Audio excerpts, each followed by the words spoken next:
algunas aportaciones de los católicos al servicio del progreso de la humanidad.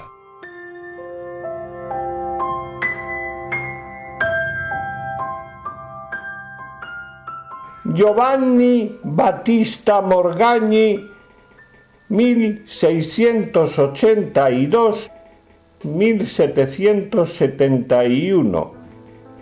Su Majestad Anatómica.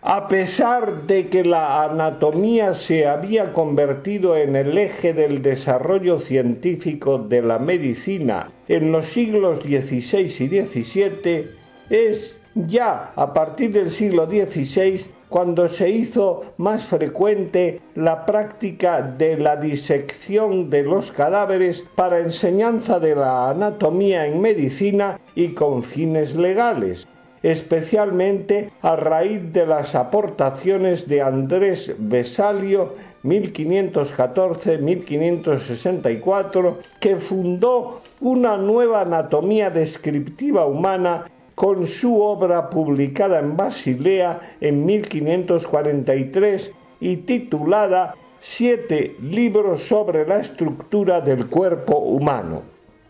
Sin embargo, fue el gran anatomista italiano Giovanni Battista Morgagni, con su obra 5 libros sobre la localización y causas de las enfermedades por investigación anatómica, quien establece en 1761 el comienzo de la anatomía patológica moderna, así como el punto de partida de la medicina anatomoclínica y la base científica del futuro método anatomoclínico.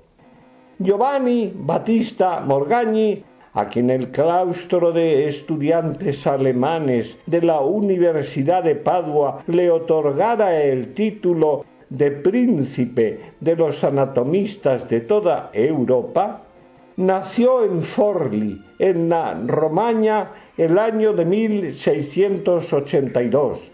Desde muy temprano mostró un notable interés por los temas científicos y una gran inteligencia que asombraba a todos los que lo conocieron.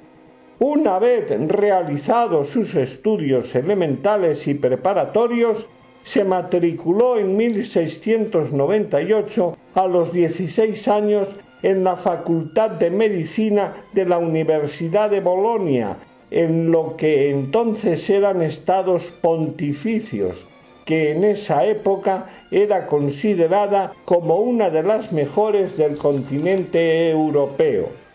Es precisamente en esta universidad en la que Antonio María Valsalva, discípulo de Marcello Malpighi, impartía clases de anatomía, manteniendo viva la gran tradición de la investigación anatómica científica de la escuela italiana. Morgagni pronto se convirtió en el discípulo predilecto de dicho maestro.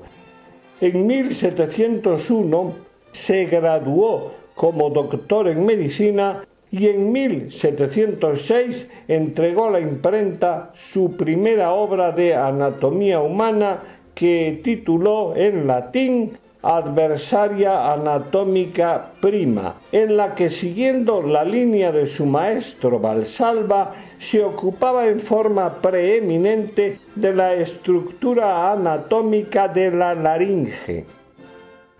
A la edad de 25 años había sido nombrado lector y disector en el Teatro Anatómico de la Facultad de Medicina de Bolonia. En 1707, en una decisión sorprendente, dejó dicha universidad para dedicarse a la práctica particular de la medicina en su natal Forlì y en Venecia. Poco tiempo duró en esta actividad privada, ya que en 1711 el Senado de Venecia le ofreció la cátedra de Medicina Teórica de la Universidad de Padua.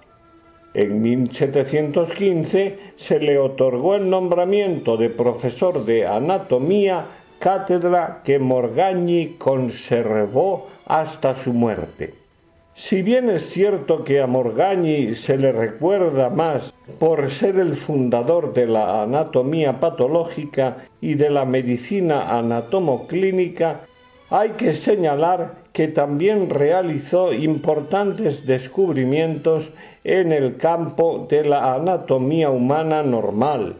De hecho, en las obras que publicó, no sólo se ocupó de la laringe, sino que mostró una atención especial al tejido adiposo, a la vesícula biliar y sus conductos, a la estructura del pulmón y a la musculatura del esófago y del intestino. Otro hallazgo anatómico importante realizado por este investigador fue el del cornete superior de la cavidad nasal que lleva su nombre. Puso de relieve también detalles importantes de la laringe, de las glándulas y de la carúncula lacrimal. Realizó asimismo una detallada descripción del oído interno, poniendo en evidencia el orificio que da paso al nervio ampular posterior. Ninguna parte del cuerpo humano escapó a sus investigaciones. El aparato genital, los orificios y los canales parauretrales, el lóbulo medio de la próstata y la fosa navicular de la uretra. En el intestino señaló la válvula ileocecal y los repliegues del intestino recto. Estos son conocidos actualmente como válvula y columna de Morgagni, respectivamente. En el corazón descubrió los nódulos de las válvulas sigmoideas de la arteria pulmonar. Después de una larga y fecundísima vida, muere Morgagni en 1771 en Padua. De este excepcional médico católico podemos decir que a lo largo de su existencia recibió los más expresivos reconocimientos, desde el hecho, por ejemplo, de que cuando los ejércitos austríacos invadieron Bolonia, sus oficiales recibieron órdenes estrictas de no causarle ninguna molestia, hasta el de ser elegido miembro de la Academia de Ciencias de París, de la Real Sociedad de Inglaterra, de la Academia Imperial de San Petersburgo y de la Academia de Berlín. Los científicos más importantes de la época, como Federico Ruiz, Hermann Boerhaave, Albrecht von Haller y otros, mantuvieron correspondencia con él. Los 5 papas de la segunda mitad de su vida le consultaron sobre temas educativos y médicos. Benedicto XIV le nombró comendador y Clemente XIII le alojaba en el palacio papal durante sus visitas a Roma. Fue probablemente el hombre más respetado de su época. De su matrimonio nacieron 15 hijos, de los que el tercero siguió la profesión de su padre, aunque con gran dolor de éste murió joven. Todas sus hijas, y fueron 8, se hicieron monjas.